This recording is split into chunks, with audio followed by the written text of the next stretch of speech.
Hello everyone, Radhe Radhe. मैंने आपको नए ट्रेडर के लिए एक वीडियो बनाई थी, उसका बहुत अच्छा रिस्पांस मिला, बहुत अच्छा पॉजिटिव रिस्पांस मिला। तो वीकेंड भी था तो सोचा मैंने उसका पार्ट टू, जो बिगिनर के लिए पहला पार्ट है, कैसे उसमें मैंने बताया आपको मनी मैनेजमेंट कैसे करना है, आपके पैसे को कैसे मैनेजमेंट करना है, कैसे आपको एंटर होना है मार्केट के अंदर। तो मैं आपको अब दूसरा पार्ट बताता हूँ कि मनी का मैनेजमेंट हो गया, उसके बाद आप मार्केट में आप जब कोई ट्रेड ले रहे हो तो आप किस चीज़ को फेस करते हो। ठीक है, मैंने उस चीज़ में आपको हिंट दिया था थोड़ा सा। मैंने कहा जब आप मार्केट में इंटर हो गए उसके बाद आपको इन चीज़ों से फेस करना पड़ेगा। सबसे पहली चीज़ होती है फोमो। अब फोमो बेसिकली होता क्या है? ठीक है, फोमो बेसिकली होता क्या है, इस चीज़ पे आप ध्यान देना। फोमो बेसिकली जैसे मार्केट अभी अभी लेटेस्ट न्यूज़ बताऊं मैं तो अभी 15 अगस्त के बाद मार्केट जैसे ही खुला था तो सीधा अपना निफ्टी 300 पॉइंट गैप अप दिखाया। ठीक है, निफ्टी ने सीधा 300 पॉइंट का गैप अप दिखाया। तो जैसे ही निफ्टी ने 300 पॉइंट का गैप अप दिखाया तो बहुत से जो नए ट्रेडर होते हैं वो गलती क्या करते हैं, उनके दिमाग में ये आ जाता है कि मार्केट 300 पॉइंट गैप अप मतलब मार्केट में अब सब कुछ पॉजिटिव होएगा, मतलब जैसे तैसे ट्रेड में घुसना है, कॉल लेना है और पैसा बनाना है, क्योंकि मार्केट बहुत अच्छा गैप अप हुआ है तो ये और भी बढ़ सकता है। या तो आप कहीं ना कहीं उसमें फोमो में आ गए, न्यूज बेसिस पे आप न्यूज के हिसाब से फोमो सबसे ज़्यादा क्रिएट करवाती है न्यूज। जब भी कोई मार्केट का में आ जाती है अचानक से ही, वो सबसे ज़्यादा इम्पैक्ट होता है फोमो पे।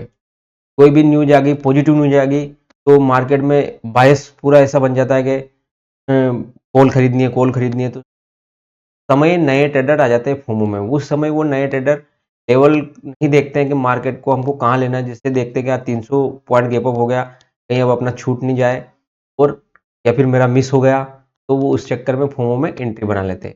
इस चीज़ को आपको अवॉइड करना है, न्यूज को आपको बिल्कुल अवॉइड करना है। न्यूज आती रहेगी जाती रहेगी, डेली बेसिस न्यूज काम होता है उन बड़े प्लेयर्स का। वो जानबूझ के महीने में 2 महीने में कभी सप्ताह में एक आध न्यूज इफेक्ट करवाते हैं और उसका मार्केट पे इफेक्ट करवा के नए ट्रेडर को लालच देते हैं और उसमें उनको फंसाते हैं। तो ये एक माया जाल है, फोमो एक बहुत बड़ा माया जाल है। इसमें आदमी न्यूज के बेसिस से फंसता है, न्यूज के बेसिस पे उसमें फंसता है। अभी थोड़े दिन पहले ट्रंप की न्यूज थी तो मार्केट कभी नेगेटिव रिएक्शन करता है, कभी पॉजिटिव रिएक्शन करता है। तो न्यूज के बेसिस पे हमें न्यूज के बेसिस पे काम नहीं करना, हमें फोमो के बेसिस पे काम नहीं करना है, हमें अपने लेवल के बेसिस पे काम करना है।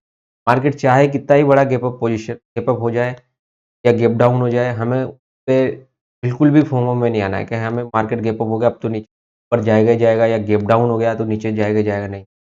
हमें अपने लेवल का वेट करना है, पेशेंस। फोमो में कैसे बचना है? सबसे पहला ये, इसके बहुत ज़्यादा शिकार होते हैं कि मेरा ट्रेड छूट गया है, मेरा ट्रेड मिस हो जाएगा, ये चीज़ बहुत ज़्यादा होती है। ठीक है, तो ये बात होगी फोमो का। ये एक बहुत बड़ा ट्रेडर के लिए बहुत बड़ी चीज़, फोमो से बचना बहुत ज़रूरी है।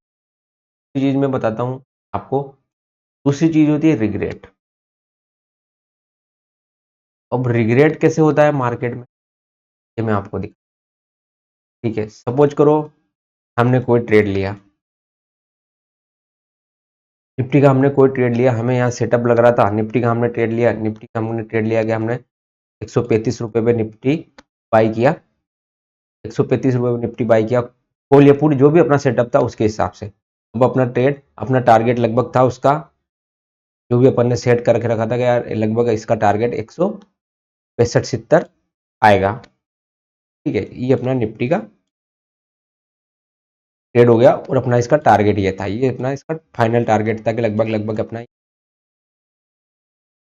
मार्केट यहाँ तक रिएक्ट करेगा। अब ट्रेड अपन ने उठा लिया 135 पे, इसका एसएल अपन ने डिफाइन कर लिया तो 20 रुपये पे। ठीक है, ये इसका एसएल और ये अपना टारगेट हो गया। अब मार्केट धीरे धीरे मूव कर रहा है, 135 से गया 140, 140 से गया 145, 145 से गया 148-50 मान लीजिए। तो आपको लगा कि हाँ ट्रेड अभी तक अपने डायरेक्शन में, लेकिन बीच बीच में देखो मार्केट कभी भी ऐसे स्ट्रेट फॉरवर्ड नहीं चलता है, मार्केट कभी भी ऐसे मार्केट नीचे पुल बैक नीचे ऐसे धीरे धीरे चलेगा। तो ये आपका जब 150 का भाव हो गया तो ये भाव आपको ठीक है, आपने 150 का, अब जैसे ये भाव नीचे आएगा वापस आपका, ये वापस आपको आएगा लगभग ये 137 के आसपास आ गया। आपकी एंट्री कहाँ है? आपकी एंट्री है 135 पे, अभी आ गया 137 के पास। अब आपको लगेगा बुरा, उसका रीजन आपने भाव देख लिया 150 का, आपको 150 उस समय बहुत अच्छा लग रहा था, आपका टारगेट 165-70 है, आप चाहते 165-70 को, लेकिन आपको 150 अब बहुत अच्छा लगने लग जाएगा, कारण मार्केट 137 पे आ गया है। मार्केट 137, अब आप कहीं ना कहीं इसमें अपने आप को पैनिक में देखो, अरे यार 150 मिल रहा था नहीं लिया, 137 पे आ गया, अब जब इसको बुक करना पड़ेगा। तो जैसे ही ये वापस 137 से 140 भी क्रॉस करेगा, 142 भी क्रॉस करेगा, और आप इसको एग्जिट कर जाओगे। 142 पे आप बुक करके इसके मार्केटिंग कर ले, कि चलो जो हो गया अगला ट्रेड देखेंगे, ठीक है।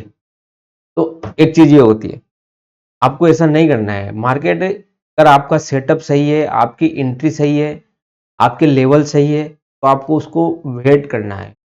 जो भी आपका फाइनल टारगेट है, कम से कम उसके पास लगभग 165 नहीं तो 160 तक आपको वेट करना है। आपका रिस्क कितना है इस ट्रेड में? आपका रिस्क है 15 पॉइंट का। अब आप 15 पॉइंट का रिस्क ले रहे हो इसमें, ठीक है, इस ट्रेड में आप 15 पॉइंट का रिस्क ले रहे हो, और अब अगर इसमें आप 20 से 25 पॉइंट से ज्यादा कैप्चर नहीं करोगे तो आपका रिस्क रिवॉर्ड खराब हो जाएगा। भले ही आपका एसएल हो जाए, आपके मार्केट आपके अगेंस्ट में जाके 137 से वापस नीचे जाके 120 हिट कर दे, कोई दिक्कत नहीं, आपका सेटअप गलत हो गया। सेटअप गलत होते हैं, बिल्कुल होते हैं। तो मार्केट में कब उठना है, आपका रिस्क रिवॉर्ड मैनेजमेंट सही होना चाहिए। कम से भी कम 1:2 का रिस्क रिवॉर्ड होना चाहिए। 15 पॉइंट का रिस्क ले रहे हो तो 30 पॉइंट मिनिमम से ज्यादा तो कैप्चर करने की कोशिश करो ही करो। 15 की रिस्क है तो 20 से 25 पॉइंट लिए बिना मार्केट से मत, ये सबसे जरूरी है। मार्केट आपको बीच में ऐसे हालत देगा, तो ये चीज होती है रिग्रेट, ये चीज रिग्रेट होती है। मैं आपको बीच बीच में रिग्रेट होता है, अरे यार मिस हो गया, या फिर मेरा अभी अच्छा पैसा बना। पहले आपको 150 अच्छा नहीं लग रहा था, आपका टारगेट जब 160 65 70 था, तब आपको ये 150 अच्छा नहीं लग रहा था, आपको 150 60 चाहिए, 160 70 चाहिए था, लेकिन जब ये नीचे आया तो ये 150 का भाव अच्छा लगने लगे, ठीक है। तो ये सब चीजें एक ट्रेडर में के दिमाग में हमेशा चलेगी कि हमें कब कौन सा भाव अच्छा लग रहा है। तो क्या मैंने क्या बताया इसमें, एक बार इसको रिपीट कर दो रिग्रेट को, क्योंकि ये ऐसी चीज हर बार हमको फेस करनी पड़ती है। जब भी हम ट्रेड में एंट्री लेते हैं, मोस्ट ऑफ द टाइम मैंने देखा है ये चीज आती है। मार्केट जब एक ऐसे चलता है तो आपका भाव, आपने एंट्री बनाई है 130 पे, अब यहाँ आपका 150 हो गया था, ठीक है।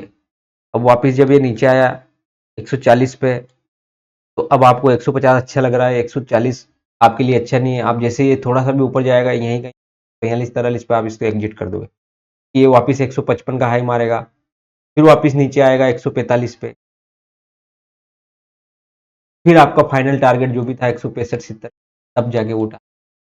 तो इस प्रोसेस में बीच बीच में आपको ध्यान रखना पड़ेगा। इसके लिए सबसे बेस्ट तरीका मैं बता देता हूँ, अगर इसमें आपको बचना है, आपका सेटअप अगर बहुत अच्छा है, धीरे धीरे जैसे आपका सेटअप बहुत अच्छा है, आप इसके लिए क्या करो, जैसे आपने यहाँ पे लिया, आपने सपोज करो 3 लोड से यहाँ निफ्टी में एंट्री बना, 3 लोड से आपने निफ्टी में यहाँ एंट्री बना ली, तो आपका जब भाव आया 150, तो 150 पे आप एक लोड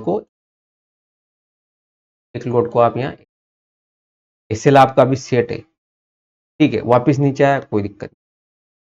अब ये हो सकता है अगर आपका सेटअप बहुत अच्छा है, वैसे एसएल आपका डिफाइंड है, अभी मार्केट ने ज्यादा मूव नहीं किया है, लेकिन आपका एसएल जैसे आपने इसका एसएल 120 रुपए का मान रखा है, तो आप इसका एसएल थोड़ा सा ऊपर शिफ्ट करके 2-3 रुपए ऊपर शिफ्ट करके 123 के आसपास कर लो। लेकिन वो देखना पड़ेगा, आपका सेटअप सही है, मार्केट उस हिसाब से बिहेव कर रहा है नहीं कर रहा है, प्राइस एक्शन उस हिसाब से बन रहा है। एक लोड आपने 150 पे एग्जिट कर लिया, और बाकी के लोड को आपने 123 पे, फिर मार्केट वापस नीचे आया, तो आपको कम से कम एटलीस्ट 150 यानी कि आपने एक लोड में कैप्चर करके रखे। अगर मार्केट लेके भी जाएगा आपके, तो अब यहाँ पे सिर्फ आपके जाने के लिए 7 पॉइंट, आपके 7 पॉइंट ही जा रहे हैं, फिर भी आपके 14 पॉइंट सेफ आप निकल। फिर जैसे ये मार्केट 155 पे गया, तो आप कहीं ना कहीं एसएल को ऊपर शिफ्ट कर लो, और आपका जब सेकंड टारगेट आ जाए, यानी कि सेकंड टारगेट आपका 160 है, फाइनल 170 है, तो आपका सेकंड टारगेट आप एक लोड और 3 में से एक लोड और यहाँ, और अब आप बिल्कुल ब्रेक इवन पे, जहाँ आपने तो खरीदा 130, बाकी को आप 130 पे रख लो, बाकी का आप एसएल, यानी कि अपना आप जाने के लिए कुछ भी नहीं है। अब मार्केट जितना गेन करेगा उतना, अब उसको 150 पे आप रिव्यू करो, 60 पे 170 जाता है, वहां भी उसको बुक मत करो, हो सकता है मार्केट और करे, तो आप उसका एसएल अब शिफ्ट करते जाओ, 130 का आप 140 कर लो, 145 कर लो, धीरे धीरे आप इसको शिफ्ट करो, इस हिसाब से आप मार्केट को एनालाइज करो। ये हो गया आपका फोमो और रिग्रेट की दो चीज होती है, और इस पे आपको कैसे काम करना है। फोमो में आपको न्यूज बेसिस आती है, उन पे कभी कोई ध्यान नहीं देना है, हमें अपने लेवल के हिसाब से ध्यान देना है। रिग्रेट मैंने आपको ये किया। अब एक चीज और होती है, हमको पेशेंस के साथ कैसे बैठना है। मार्केट में हर जगह ट्रेड मिलेगा, मार्केट बहुत बार री एंटर देगा, री एंट्री नहीं देगा, बार बार ट्रेड देने की कोशिश। पेशेंस के साथ कैसे, ये आपको पेशेंस के साथ बैठना आपको समय ही बताएगा, पेशेंस के साथ आपको समय से ही बैठना है। आप धीरे धीरे जैसे मार्केट में टाइम टाइम दोगे तभी। और एक और चीज बता दूं कि अगर आप इंट्राडे ट्रेड कर रहे हो, निफ्टी को मतलब ट्रेड कर रहे हो, तो मेरे हिसाब से दिन भर में 3 से 4 ट्रेड बनते हैं, जिनमें से बड़े ट्रेड जो कि 30 से 50 पॉइंट के लिए होते हैं, बड़े ट्रेड सिर्फ 2 ही ट्रेड बड़े बनते हैं। बाकी स्कैल्पिंग सेटअप बन जाते हैं कभी कभी, बहुत अच्छा मार्केट हो तो स्कैल्पिंग सेटअप बहुत अच्छे अच्छे बन, कभी कभी 5 4 5 स्कैल्पिंग सेटअप बन जाते हैं, लेकिन उन सब के लिए स्कैल्पिंग थोड़ी फास्ट होती है, उसके लिए आपको थोड़ा रेडी रहना पड़ेगा हमेशा। फास्ट मूवमेंट होता है उनमें, ज़्यादा टाइम नहीं होता है, लगभग 2 3 मिनट में आपको पॉइंट को कैप्चर करके निकलना होगा। तो वो सब चीज़ आपको धीरे धीरे पेशेंस के साथ बैठना है। आपका छूट गया तो छूट गया, कोई ट्रेड छूट गया तो कोई बात नहीं, दोबारा सेटअप बनेगा, जब जबरदस्ती इंटर मत।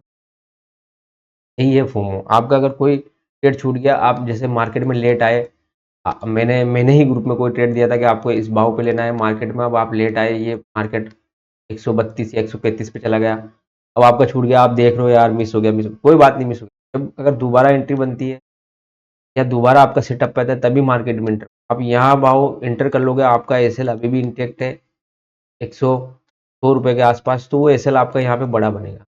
एंट्री आपको जब भी करनी है तो आपका रिस्क रिवॉर्ड मैच करे, रिस्क रिवॉर्ड जब आपका मैच करेगा तभी आप धीरे धीरे प्रॉफिटेबल प्रॉफिटेबल होगे, क्योंकि आपका रिस्क रिवॉर्ड मैच नहीं करेगा तो आप प्रॉफिट, आपके भले ही अगर आपका रिस्क रिवॉर्ड सही है ना, भले आपके 5 एसएल होते हो, यानी कि आपका 50% एक्यूरेसी का है, और फिर भी आपका रिस्क रिवॉर्ड सही है, तो आप 50% एक्यूरेसी के साथ भी आप प्रॉफिटेबल हो सकते हो। कैसे 50% एक्यूरेसी के साथ प्रॉफिटेबल कैसे हो सकते हैं, आपका रिस्क रिवॉर्ड सही है। अगर आपका रिस्क रिवॉर्ड 1:2 या 1:1.5 का भी है, तो भी आप 10 पॉइंट दे रहे हो, हर बार 20 पॉइंट कैप्चर कर रहे हो।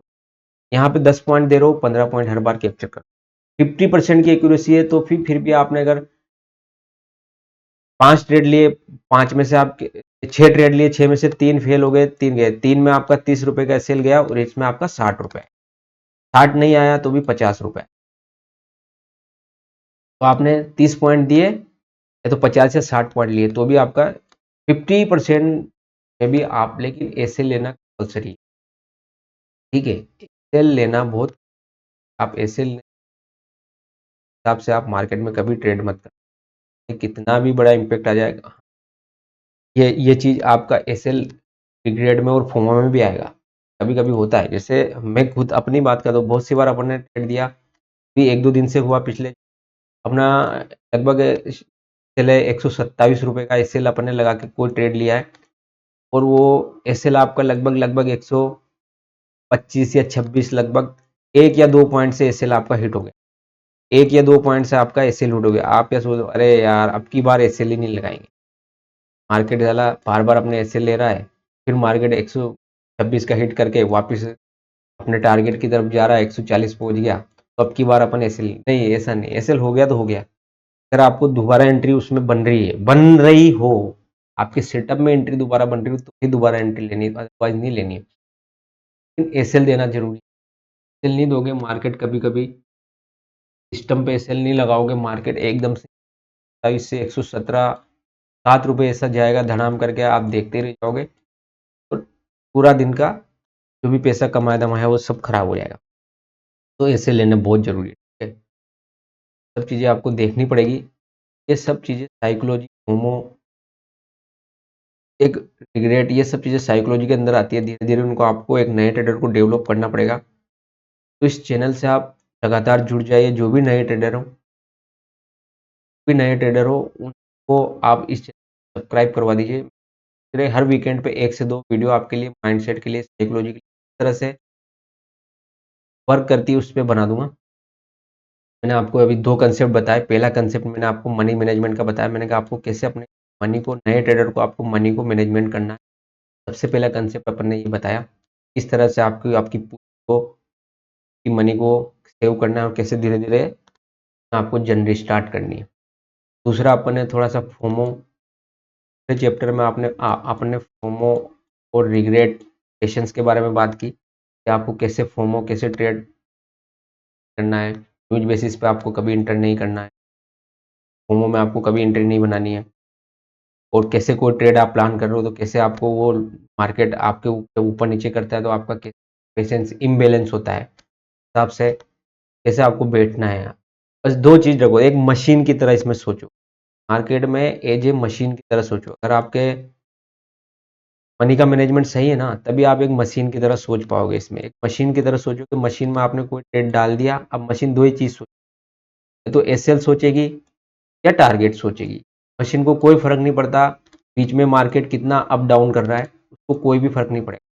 ठीक है? मशीन बस मैं सिस्टम में उसमें सिस्टम में लग गया है, एसएल और टारगेट, यही चीज़ होती है। बिल्कुल आपको उसकी तरह के सोचना है। ऐसे ये इतना आसान नहीं है जितना आप सोच रहे हैं कि ऐसे सोचे, क्योंकि अपना ह्यूमन साइकोलॉजी इम्पैक्ट होती है मार्केट में और उसी का ये बड़े लोग बड़े प्लेयर फ़ायदा उठाते हैं। मार्केट को ऊपर नीचे होता है, मार हमें एग्ज़िट, लेकिन आपको ये धीरे-धीरे, धीरे-धीरे ये चीज़ आदत पड़ जाएगी। आप धीरे-धीरे जब स्टार्ट कर रहे हो तो धीरे-धीरे छोटे-छोटे कैपिटल आप जब धीरे-धीरे ये इस तरह से आपके सेटअप पे विश्वास करना चालू कर रहे हो, आपके सेटअप पे बिलीव कर रहे हो तो आपका ठीक है दोस्तों, वीडियो को मैं ये बंद करता हूँ। ज़्यादा से ज़्यादा इस चैनल पे आप लोगों को जोड़िए, सब्सक्राइब करवाइए ताकि उनको अच्छी लर्निंग मिले। एक नया ट्रेडर क्या चाहता है? यही सब चाहता है कि मुझे कैसे अपने इनिशियल फेज में क्या-क्या मेरे साथ प्रॉब्लम फेस हो रही है, सब चीज़ों को एक अच्छे वे में, अच्छे ढंग से स्टेप बाय स्टेप मैं आपको इसमें फॉलो करवा रहा हूँ कि कैसे आपको धीरे-धीरे, धीरे-धीरे आपकी जर्नी को स्टार्ट करना है और आपको पॉइंट क्या-क्या बेसिक पॉइंट है, कोई बड़े पॉइंट नहीं है ये चीज़, बहुत बेसिक पॉइंट है, इनको आपको फॉलो करना है, धीरे-धीरे आपको आगे बढ़ना है। सब्सक्राइब कर लीजिए, चैनल को लाइक कर लीजिए, कमेंट करके बताइए कैसा आपको ये वीडियो लगा और ज़्यादा से ज़्यादा इस पे वीडियो बहुत बढ़िया था, उसपे मुझे बहुत अच्छा रिस्पॉन्स मिला, इसके लिए बहुत ठीक है दोस्तों, तो मैं तो यहीं बंद करता हूँ। देखिए आप वीकेंड पे, एन्जॉय कीजिए वीकेंड।